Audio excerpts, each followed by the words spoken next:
hamingju með þennan glæsilega titil. Hvað er að gera þess í dag? Hvað segir þið þannig?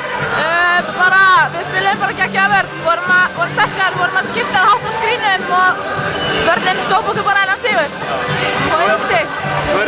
Það eru 2 stigum undir í hálfleik og eru elda í fyrri hálfleiknum. Komið svo, bara með byssurnar á lofti út í seinni hálfleikin.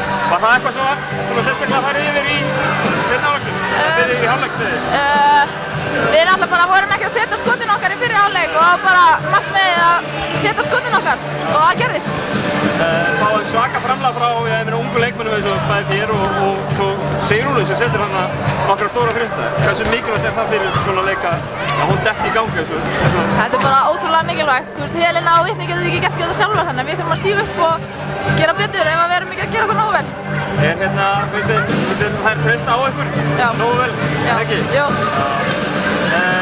Til hamingju. Takk.